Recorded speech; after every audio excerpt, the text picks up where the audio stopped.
Algebra 1, 8.8. There's a paper and notes that's Xeroxed for this one.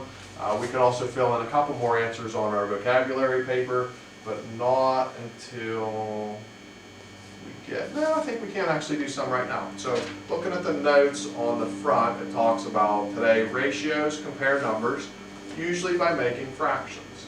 So for number 11 on this paper, you could say fractions. When we get to the back, we'll be able to do 9 and 10 on this paper, but we'll just hang on to that for a minute. So on the front, it gives you the directions of to write a ratio, you put the first number over the second number, and then you reduce. But you have to leave the answer in fraction form. Improper fractions are fine, mixed numbers are not, whole numbers are not. Even though in the past we don't usually leave things on top of 1, for today we might sometimes have to do that. Also, a helpful thought is that the fraction bar, when we write it, means to divide. And sometimes if we rethink of what we're thinking about a division problem, it can make things work out better. So this first one is just asking you to put 8 on top of 12. First number goes on top of the second number. 8 on top of 12 would reduce down to 2/3. For the second one, we can try to put 1/3 on top of 7, but that looks awkward. A couple days ago, that was called a complex fractional or rational expression. And this is one of those scenarios where I think it's easier to think about 1/3 dividing with that symbol instead of this symbol, 7. And to work that out, 7th grade style. 7's invisibly on top of a 1. Divide can become multiply if we look to flip and get 1 over 21 as the best answer. For the third problem, I think that same trick works. You could try to write 6 on top of 3 3/4, but you can't ever have fractions with fractions in them and leave them that way. So I think you're better to think 6, divide by symbol for this problem 2, for 3 3/4, and go calculator or go 7th grade math style. 6 is over 1. 3 3/4, we can go bottom times whole number plus top is 15/4. But we flip and we multiply. 6 and 15 can cancel because 3 goes into both and end up with 8/5, and it has to stay 8/5. We don't make that mixed, we don't make decimals, it has to be fractions today. For the fourth one, if we do a 0.4 on top of 3.2, first number on top of second number, that's a good start, but you're also not permanently allowed to have fractions with decimals in them, just like you can't have fractions with fractions in them. Easiest fix here is slide them both to the right the same amount of positions, which only takes one slide this time. 4 over 32 can then reduce to be an 8. If there's letters, no worries. Again, just put the first thing on top of the second thing. There's nothing to help the x get changed. It's the only x in town, so it just sits there. 6/8 has always been able to reduce to 3/4. Nothing different now. For the 8x squared problem, put 8x squared on top of 12x. And now this isn't the only x in town. These guys can eliminate each other to some degree. 2 x's competing with one of them gives you a spare x on top. 8/12 has always been able to reduce to 2/3 and still is. The 2 feet 6 yards question, you have to come to an agreement on the units. So you could either turn 2 feet into yards, which is awkward because it would be a fraction, or you could turn 8 yards into feet, which is helpful. For those of you that aren't measurement wise, 1 yard makes 3 feet. So 6 yards would make 18 feet.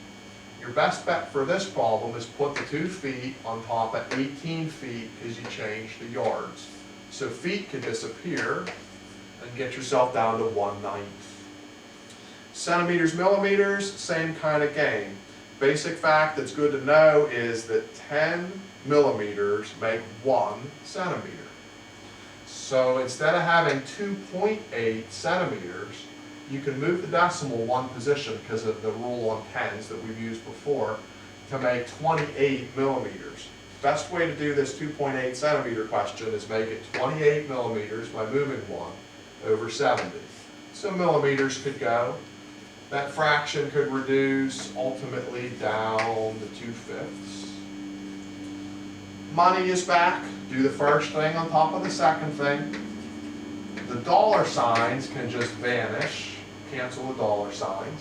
And as we did a few problems ago, move the decimals both 2 spaces to the right. A little bit of simplifying there. We go in 9 times, but we have to leave a 1 on the bottom because it has to be left as a fraction. Last one before we flip. If we have a decimal and we want it eliminated, there's 1 position here and 2 there. You'll have to move them both to whatever the larger is. And have temporarily 36 over 20. But reducing that as best we can, 9/5 is our goal. When we flip to the back, we have 2 answers coming that we'll use back here. A proportion problem for number 9 on the vocab has 2 equal fractions. So all of these things that are surrounding me right now are proportion problems because there's 2 equal fractions. And how we solve those on number 10 of this paper, the old paper we've been doing in bits and pieces, is to cross multiply. We have cross multiplied before, 7th grade we did. I don't know if we have this year or not, but cross multiplying can check to see if something's true or false. So on the back of this page, the first question is, are these true or false? Cross multiply, which means multiply the diagonal numbers. 5 times 40, because they're diagonal, makes 200. 8 times 25, because their diagonal makes 200. Because those agree, we'd say that's true. For the second one, we would look to do 7 times 6 is 42. 11 times 4 is 44. Those disagree, so false. Third story, you have to make your fractions. So it says 5 cans cost 95. I made a fraction out of 5 and the 0.95. Then I made an equals and did the rest of the sentence. 8 went on top of 1.62 because that was the second part of the sentence. Cross multiply, we get an 8.10 or 8.1 that way. You go this way and you get a 7.60 or a 7.6. So that is also false. In the long term, the most important skill is the one we're about to do last. In the long term, through the rest of your math career, you're going to want to be able to solve for variables in these proportion problems. And we're going to continue to just cross multiply. So for these, right now, that would just become 5x. For these right now, 6 times 30 is 180. And then do an opposite. 5 into 180 is 36, and we're good. Shortcut sometimes. 7th grade math name changer machine can sometimes work. I multiplied the top by 6, so you can just multiply the bottom by 6, get 36, save all that hassle. That's fine, but it doesn't always work. That doesn't work here, as I multiplied the top by some weird number, so it's a little more awkward.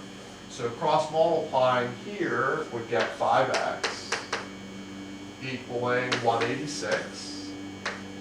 To get the x, I'd be fine with 186 over 5. I'd be fine with you going mixed and getting 37 and a fifth, or decimal 37.2. Pick one, doesn't matter. If we go to do this one, there's invisible parentheses present. So 15 is going to need to distribute x plus 3. 5 times 12 is 60. And then we can take this on 2 roads. Road 1 would be to distribute. And then opposites, subtract 45, divide by 15s and get a 1. Shortcut from an old chapter, you don't always have to distribute. If the 15 can divide into the 60, you could leave x plus 3 alone and equal 4. And then an opposite would lead you to a 1. Name changer could also maybe bail you out. To work in this direction, I divided 3. So on the top, if I divided by 3, I want that to have a value of 4. And then you could come up with 1 plus 3 is the only way to get 4. That made sense. That can bail you out sometimes. This last one, definite cross multiply. 2 has to distribute x plus 4, while 3 has to distribute x plus 3. Distributing would get 2x plus 8 equaling 3x plus 9. We slide to this space to finish. If you have variables on each side, you have to subtract or add, do an opposite to get rid of one of them. I would choose to subtract the 2x to eliminate it. To leave an 8, a 1x, and the 9 is still there. Adding 9, the opposite's to subtract 9, and that would get me a negative 1. Let me find my book and then briefly look at the homework page for that. We're headed, we'd be looking at 348. 348's homework. The 1 to 10 are like the front of the page, where you're just gonna put the first number over the second number and reduce. 13 to 18 is like the back top, just cross multiply and decide true, false. 19 to 30 is like the bottom part of the sheet, cross multiplying to solve. So that it's laid out, the homework's laid out in the exact same order I laid the problems out. So I hope you're okay with that. If you're not, send me an email.